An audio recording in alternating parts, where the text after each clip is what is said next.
ইতিহাসের পাতা ঘাটতে গিয়ে নেইমারের ইতিহাস দেখলে আপনি আঁতকে উঠবেন। ফুটবল ইতিহাসে সেরা কামব্যাকের গল্পটি এই মহানায়কের নামেই লেখা আছে। শেষ 5 মিনিটে দুর্ধর্ষ 3 গোলে অবদান রেখে সে বুঝিয়ে দিয়েছিল ফুটবল তার পায়ের জাদু। সেদিন অবাক হয়েছিল মাঠে থাকা হাজার হাজার দর্শক, কোচ, এমনকি সতীর্থ লিওনেল মেসিও। সবাই অবাক হয়ে তাকিয়েছিলেন ব্রাজিলিয়ান এই সুপারস্টারের দিকে। কি হয়েছিল সেদিন? 5 মিনিটে নেইমার কি করেছিল? কেনই বা এই সময়টাকে বলা হয়ে থাকে ইতিহাসের সেরা কামব্যাক? চলুন বিস্তারিত দেখি। উয়েফা চ্যাম্পিয়ন্স লিগের রাউন্ড 16 কোয়ার্টার ফাইনালের লক্ষ্যে মাঠে নেমেছিল পিএসজি বনাম বার্সেলোনা। নেইমার, মেসি, সুয়ারেজের মতো ভাগা ভাগা তারকা থাকতেও প্রথম লেগে পিএসজি 4-0 ব্যবধানে হারিয়েছিল বার্সাকে। অর্থাৎ দ্বিতীয় লেগে বার্সাকে ম্যাচ জিতে করতে হবে 5টি গোল। সবাই হাল ছেড়ে দিয়েছিল। স্বাভাবিকভাবে এমন ব্যবধানে ম্যাচ জিতা সত্যি অসম্ভব, কিন্তু সেদিন ব্রাজিলের এক নায়ক বলেছিল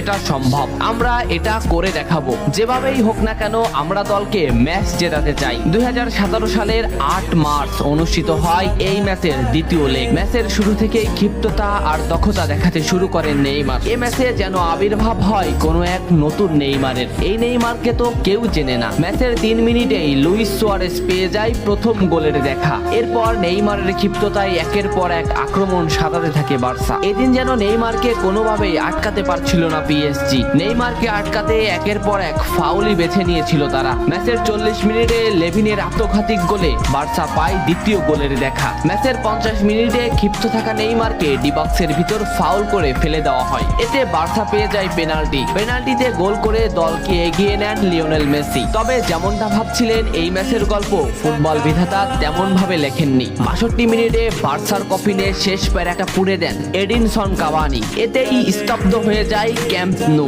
আশা ছেড়ে দেন বার্সা কোচ লুইস এনরিক। শুধু কি তাই, স্তব্ধ হয়ে যান লিওনেল মেসিও। তবে সেদিন একজন দমে যায়নি। নামটা কি কমেন্ট করে জানান। বার্সা গোল হজমের পর লিওনেল মেসি ম্যাচের সম্পূর্ণ দায়িত্ব দেন নেইমারের উপর। আবারও শুরু হলো খেলা। ডি বক্সের বাইরে নেইমারকে ফাউল করে ডি মারিয়া। এই পজিশনে 88 মিনিটে বার্সা একটা ফ্রি কিক পায়। তবে এই ফ্রি কিকের দায়িত্ব নেইমারের কাছে বুঝিয়ে দেন মেসি। শট করেন নেইমার এবং করেন অসাধারণ গোল। এই ফ্রি কিকটা বার্সার ইতিহাসের সেরা ফ্রি কিকের একটি হয়ে রয়েছে। এর 2 মিনিট পর সুয়ারেজকে আঘাত করে পেনাল্টি পায় বার্সা। পেনাল্টি নিতে আসেন নেইমার জুনিয়র। সেদিন বার্সা নেইমারের উপরই আস্থা খুঁজে পেয়েছিল। পেনাল্টিতে অসাধারণ গোল করেন নেইমার। এমন পরিস্থিতিতেও 5 গোল করে ম্যাচ সমতা এনেছে বার্সা। এর কিছু সময়ের পরে চলে আসে সেই মাহিন রক্ষণ। ম্যাচের এই মোমেন্টটা লক্ষ্য করুন। ডি বক্সের কিছুটা সামনে নেইমারের পায়ে বল। নেইমারকে আটকাতে গেল প্রতিপক্ষের একটি খেলোয়াড়, কিন্তু নেইমার শর্ট মোমেন্ট নিয়েও শট না করে বলটি সামনে আগালেন। এই মোমেন্টটা লক্ষ্য করুন। নেইমার একবার গোলের দিকে তাকালেন। এতেই সে বুঝে ফেলেছে কোথায় বলটি দিতে হবে। নেইমার শট নিলেন। আপনি সাধারণ চোখে এটাকে একটা শট দেখলেও এটা হলো সেই শট যা লিখেছিল ইতিহাসের সেরা কামব্যাকের অধ্যায়। নেইমার এমন ভাবে শটটি নিয়েছিলেন যাতে রবের্তো শুধু পা লাগিয়ে গোল করেছিলেন। শেষ 5 মিনিটে সেরা 3টি গোলে অবদান রেখে সেদিন ইতিহাসের সেরা কামব্যাকের নায়ক হয়েছিলেন ব্রাজিলিয়ান এই সুপারস্টার। সবাই যেখানে স্তব্ধ হয়ে গিয়েছিল নেইমার সেখান থেকেই শুরু করেছিলেন। নেইমার বুঝিয়ে দিয়েছিলেন নিজের দৌড়ত্ব।